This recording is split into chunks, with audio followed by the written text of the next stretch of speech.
Sir ఇప్పటికి అంటే చంద్రబాబు నాయుడు గారు రాజకీయాల్లోకి వచ్చిన దగ్గర నుంచి కూడా ప్రతిసారి ఆయన రాష్ట్ర ముఖ్యమంత్రిగా ఇన్ని పర్యాయాలు చేసినప్పుడు కానీ లేదా ప్రతిసారి ఆయన ఒకటే రాష్ట్రం బాగుండాలి, ఇంకా విజనరీగా ఆలోచించాలి, భవిష్యత్తు ఆలోచించి ముందే 2020 విజన్ కానీ ఇప్పుడు 2047 అని కానీ ఇన్ని ఆలోచనలు చేసే వ్యక్తి ఈరోజు 74 నుండి 75లోకి అడుగు పెట్టబోతున్నాడు. సార్ ఏం చెప్తారు మీరు?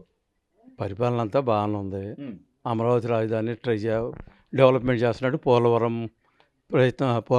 అమరావతి అయిపోతుంది. ఆ, ఏ మిగతా విషయాల్లో P4 అనేది కొద్దిగా ఉమ్, ట్రై చేస్తున్నాడు. ఉమ్, అది చాలా కష్టం. అవును ఆ? అవును, అంత మంచి మనుషులు ఆ, కానీ ఇదిగా బయటకు ఇప్పుడు వచ్చేవాళ్ళు కానీ ఎవరు ఎన్ఆర్ఐలు ఎవరైనా ఒక ఊరి దత్తత చేసుకోవచ్చు. అసలు ఆయన ఆలోచన అంటూ తీసుకొచ్చారు. అప్పుడు కూడా కాదు సార్, అప్పుడు కొండలు గుట్టలు ఉన్న సైబరాబాద్ కూడా అప్పుడు ఎప్పుడు అవుతులే. నేను హైదరాబాద్లోనే ఉండేది. ఆ, నేను మాదాపూర్ హైటెక్ సిటీ దగ్గర నాకు అప్పుడు ఈయనే హైటెక్ సిటీ కానీ అవును. అప్పుడు అనుకున్నారా సార్ ఇంత develop అవుతుంది? విషనరీ ఉన్న నాయకుడే, అవును. No doubt. ఉమ్. పరిపాలన వెరీ గుడ్. సో అంటే ఈ వయసులో కూడా ఇంత ఆలోచనాత్మకంగా వెళ్తున్నా కూడా ఆ ముసలోడు ఏం చేయలేడు, ఆ ముసలోడు అని వాళ్ళు మాట్లాడే విధానం. అవన్నీ కరెక్ట్ కాదు. ఉమ్, పూర్ణంగా నేను డైలీ ఉమ్. న్యూస్ కవరేజ్ చూస్తా, పేపర్లు చూస్తా. అవును. నేను రిటైర్డ్ ఎంప్లాయీని. ఉమ్, ఆ? ఉమ్. సో మీరు ఎన్నో అప్పుడు government చెప్పే- కూడా చూసుంటారు సార్. చూసాం. ఉమ్, మరి డెఫిసిట్లో ఉంది ఇప్పుడు.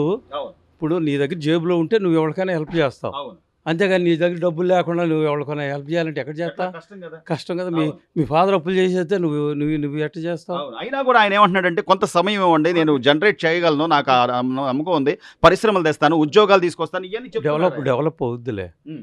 కాకపోతే 5 years మేము ఉండము కానీ సో ఆయన- నవ్ ఐఎమ్ 80. అంటే చంద్రబాబు గారి కన్నా మీరు పెద్దవారే. పరిపాలన అంతా బాగానే ఉంది. సో ఇంకోసారి ఆయన ఇంకో మళ్ళీ వస్తే బాగుంటుంది. మన మళ్ళీ ఆంధ్రప్రదేశ్ సెట్ అయిపోద్ది అంటారా? బ్రహ్మాండంగా సెట్ అవుద్ది. ఆ కాన్ఫిడెన్స్ ఉంది.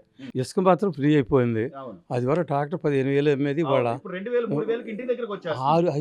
500కి వస్తుంది. ఇప్పుడు అవును, 500 అక్కడ 300కి వస్తుంది. తోడి చేసే వాళ్ళకే కేవలం. అన్ని పరిపాలన అందరికీ మంచి చేయలేం. అవును 90% ఓకే బాబు. సార్ దాదాపు 9 నెలల కాలం అంటే గత ఒక్క ఛాన్స్ అన్ని ఇచ్చిన ప్రభుత్వ హయాంలో ఏం జరిగిందనేది ప్రజలు మొత్తం గమనించారు. ఈసారి కూడా మళ్ళీ ఆయన వస్తే ఏమవుతుందో అని కూటమి ప్రభుత్వానికి పట్టం కట్టారు. చంద్రబాబు నాయుడు గారు వచ్చిన దగ్గర నుంచి కూడా పరిశ్రమలని కానీ ఉద్యోగాలని కానీ లేకపోతే ఈ పోలవరం ప్రాజెక్టు పూర్తి చేయాలనే సంకల్పం కానీ ఎలా చూడాలి, ఎలా ఉంది పరిపాలన పరిస్థితి? గత ప్రభుత్వంలో 2024 వరకు 19 నుంచి 24 వరకు అంతా విధ్వంసం చూసాం. ప్రగతి పథంలో నడుస్తాం కానీ అభివృద్ధి ఏంటో సంక్షేమం ఏంటో చంద్రబాబు నాయుడు గారు చేసి చూపిస్తున్నారు. ఇప్పుడున్న రోడ్లు కానీ ఇప్పుడు నడుస్తున్న మన రోడ్లు కానీ డ్రైనేజీ వ్యవస్థ కానీ అన్నీ కూడా కాలువలకు పంట పోలవరం ప్రాజెక్టు చూసుకుంటే దాన్ని 2019 నుంచి 24 వరకు పూర్తి చేయకపోగా దాన్ని విధ్వంసం చేశారు. పని ఇప్పుడు డెల్టాకి వాయుపట్టు లాంటిది పోలవరం పూర్తి అయితే డెల్టా సస్యశ్యామలంగా 3 పంటలు పండించుకోవచ్చు. అలాంటి దాన్ని ఈ జగన్మోహన్ రెడ్డి పని చేయకపోగా దాన్ని గాలికి వదిలేసి దాన్ని విధ్వంసం చేశారు. ఈరోజు పాడుపడిన అన్నింటినీ సరి చేసుకుంటూ కుంతల పడ్డ రోడ్లు పూడ్చుకుంటూ ఇటు రాజధాని పనులు కూడా ప్రారంభించి దాన్ని ఉరకలు పెట్టేస్తూ సంక్షేమం ఆకోకుండా అభివృద్ధి ఆకుండా రెండు కళ్ళుగా చేస్తూ చంద్రబాబు నాయుడు నిరంతరం శ్రమిస్తున్నాడు. ఈ ఎన్డీఏ కూటమి మీద ప్రజలు విశ్వాసంగా నమ్మకంతో ఉన్నారు. సో అంటే ఇంత జరుగుతున్నా, అంటే ఇంత చేస్తున్నా ఆయన మరోవైపు నుంచి పరిశ్రమలు తేవడం కోసం కానీ లేకపోతే ఉద్యోగ అవకాశాలు కల్పించే విధానంగా కానీ అని ఎన్ని ప్రయత్నాలు చేస్తున్నప్పుడు కూడా ముసలోడు ఏం చేయలేడు అని, అంటే ఆయన 74 ఏళ్ల వయసులో ఇంత ప్రయత్నాలు చేస్తున్నా కూడా ఇంకా 25 ఏళ్ల పాటు సీఎంగా ఆయనే ఉండి రాష్ట్ర ప్రజలందరికీ ఒక విజన్, పిల్లల భవిష్యత్తు కోసం ఆయన ఉండాలి, రాష్ట్రం బాగుపడాలంటే ఖచ్చితంగా చంద్రబాబు గారు ఉంటారు, చేస్తారు. ఆ నమ్మకం మాకుంది. గత పాలకులు ఇళ్లల్లో నుంచి బయటికి వచ్చి ప్రెస్ మీట్లు పెట్టంగా రోడ్డు మీదకి వచ్చి సభల్లో పాల్గొనడానికి కూడా చెట్టులు నరికిచ్చి రోడ్లు నడవరాక హెలికాప్టర్ తప్ప ఎక్కడ నడవల.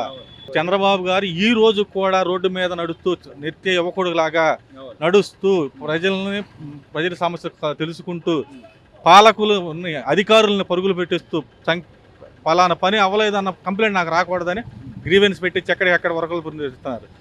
గత పాలకుల్లో అడిగిన పట్టించుకున్న నాదుళ్ళాడు. రోడ్ల మీద ఏదైనా ఏ రోజన్నా కాన్వాయ్తో వచ్చావా? పరదాలు లేకుండా వచ్చావా? సీఎం ప్రతి విషయంలో స్పందిస్తాడు. ప్రజానాయకుడు.